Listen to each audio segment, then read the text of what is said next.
Orezivanje voćki je posao koji obavljamo u vrijeme mirovanja vegetacije.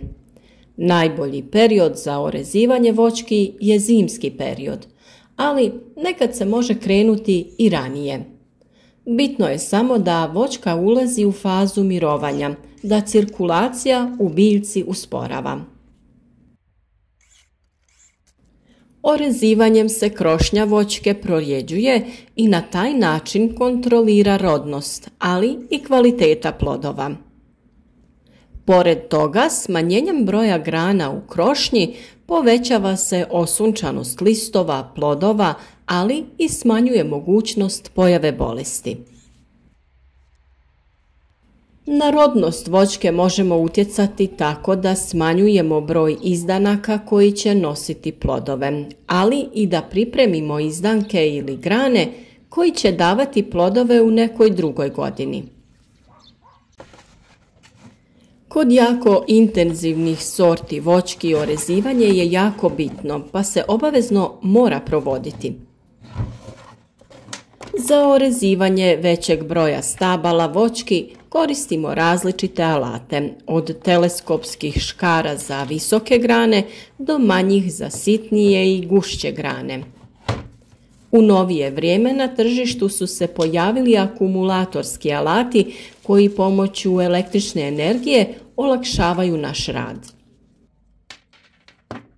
Dugo vremena su ovi alati bili na cijeni, ali na sreću pronašli smo alate koji su jako kvalitetni, ali i prihvatljive cijene.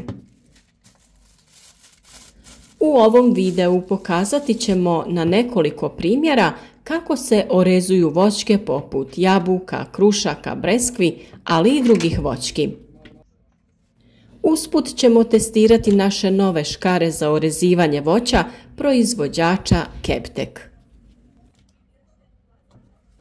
Ove škare dolaze sa 2 baterije koje smo jako brzo napunili i sa nestrpljenjem krenuli na posao.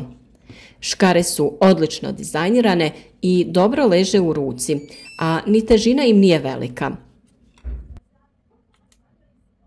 Nakon paljenja škara potrebno je 2 puta pritisnuti taster za rezanje, nakon čega su škare spremne za rad. Za duži vijek ovog alata i same oštrice potrebno je redovno podmazivanje i čišćenje oštrice.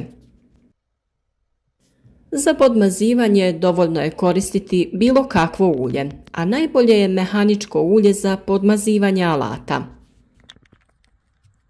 Ubrizgajmo nekoliko kapljica ulja te prebrišimo oštricu uljem. Preporučuje se da se to uradi svaki put prije i poslije rada sa škarama, a ako se orezuje veći broj stabala, tada se povremeno treba uraditi podmazivanje. Samo orezivanje sastoji se od uklanjanja izdanaka koji se ukrštaju sa drugim granama ili zasjenjuju neke druge grane. Nakon nekoliko hladnih noći, kad se temperature spuštaju do 0 i pojavom prvih mrazova, list opada sa grana. Tada je lako uočiti grane koje treba ukloniti. Naravno, svako stablo voćke je priča sama za sebe i teško je postići da na 2 stabla trebamo uraditi rezidbu na isti način. To je moguće samo u velikim plantažama i kod voćki koje se uzgajaju na špaliru. Za svaku voćku postoje uzgojni oblici koji omogućavaju najbolje prinose i najveću otpornost na bolesti. Kod jabuke se najčešće primjenjuju uzgojni oblici vitko vreteno i vretenasti grm. Kod vitkog vretena voćka ima jednu glavnu provodnicu i primarne grane koje su ujedno i rodno drvo na kojim dobivamo plodove. Ovaj oblik se najčešće primjenjuje u plantažnom uzgoju voća gdje se primjenjuje mehanizacija. U prvoj godini provodnica se skrati na visinu oko 80 cm kako bi se potaknuo razvoj postranih izboja. Nakon razvoja izdanaka, ostavljamo 5 do 7, a ostale režemo pored provodnice. Biramo izdanke spiralno raspoređene te im uklanjamo cvjetne pupove, a kada narastu oko 40 cm usmjeravamo ih i savijamo pod uglom od 45 stepeni. U drugoj godini voćka se veže za armaturu te se provodnica skraćuje do prvog jačeg izdanka, ako se nije dovoljno razvila. Bočne izdanke ne skraćujemo, već ih ostavljamo. Kada krene vegetacija, uklanjamo sve izdanke koji su konkurencija provodnici. U narednim godinama uklanjamo i izmjenjujemo grane koje su dale plod sa onima koje će plodonositi u narednim godinama. Često se koristi i kombinacija uzgojnih oblika, a za hobi uzgoj gdje se ne koristi mehanizacija najčešće se primjenjuje uzgojni oblik šalica ili vaza. Kod ovog uzgojnog oblika sadnica se skraćuje na 80 cm u prvoj godini, nakon čega se ostavlja oko 5 grana koje oko voćke formiraju grane u obliku šalice ili vaze. Kod ovog oblika sunčeva svjetlost prodire u središte krošnje, ali ipak prinosi su manji. Ne preporučuje se kod plantažnog uzgoja gdje se teži što većim prinosima. Kod orezivanja i formiranja krošnje često se pravi greška gdje se donje grane skraćuju, a one pri vrhu ostavljaju duže. Zbog toga na vrhu voćke plodovi budu veći, pa u narednim rezidbama se te grane još više produžavaju zapostavljajući donje grane. Nakon nekoliko godina donje grane ili budu uklonjene ili zbog manjka svjetlosti same odumru. Tada dobivamo plodove na većoj visini, ali i sama krošnja se diže, što poskupljuje berbu, ali i druge radove poput orezivanja. Upravo zbog toga treba težiti tome da su pri dnu krošnje grane veće dužine, a da se podizanjem prema gore dužina grana smanjuje. Ista je situacija i kod orezivanja kruške. Nadamo se da će u narednoj godini biti vremenski uslovi bolji bez mraza u fazi cvjetanja. Rezidba kruške slična je kao kod jabuke. Sve mlade izdanke koje prolaze vertikalno kroz krošnju treba ukloniti.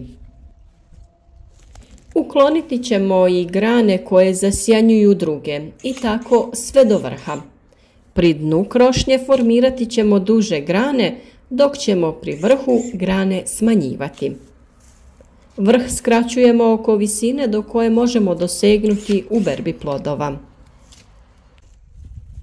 Kod šljive, trešnje, breskve i drugih voćnih vrsta preporučuje se formiranje šireg uzgojnog oblika tipa vaza. Uklanjamo unutrašnje grane i pritom pazimo na količinu rodnih pupoljaka. Ove voćke su odlično formirale rodne pupove i naredna godina bi trebala donijeti velik urod. Smanjivanjem grana sa rodnim pupovima dobiti ćemo manji broj plodova, ali veći kvalitet i krupniji plod. Grane koje su predugačke skraćujemo na oko 1/3 njihove dužine. Ako je na nekoj grani velik broj rodnih grana, trebamo uraditi prorjeđivanje da bi držali pod kontrolom količinu uroda. Na ovaj način se sprječava lomljenje stabla, ali potrebno je pripremiti voćku i za narednu godinu. Ako voćka ima previše rodnih grana, velike su šanse da u narednoj godini donese jako malo plodova. Pored rezanja grana, u ovoj fazi se neke grane mogu saviti i dovesti u položaj u krošnji gdje nemamo velik broj grana. Ovim postupkom se dobiva oblik krošnje koji je najpogodniji za uzgoj. Kao što smo rekli, vrijeme rezidbe je od vremena opadanja lista pa sve do kretanja vegetacije. Mi preporučujemo da se rezidba radi što kasnije. Naravno, ako se radi o velikim plantažama, potrebno je na vrijeme krenuti sa orezivanjem da bi se na vrijeme rezidba i završila. Za male voćnjake orezivanje može čekati kraj zime, odnosno 2. mjesec. Ako ste ipak požurili sa rezanjem, nemojte zaboraviti i zimski tretman voćki protiv bolesti. U ovoj godini voće je pretrpilo velike štete upravo zbog velike količine kiše i pojave gljivičnih oboljenja. Sada kada nema lista i kada je vegetacija pri kraju, treba uraditi tretman da bi se spriječio razvoj bolesti u narednoj godini.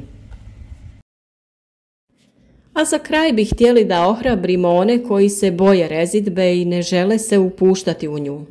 Kažu da svako ko orezuje griješi, a najviše griješi onaj ko ne orezuje.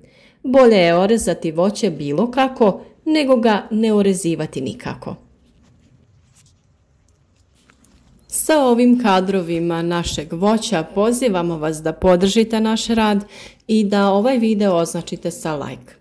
Napišite nam u komentaru od kuda nas pratite, koje voće vi uzgajate i da li sami orezujete voćke.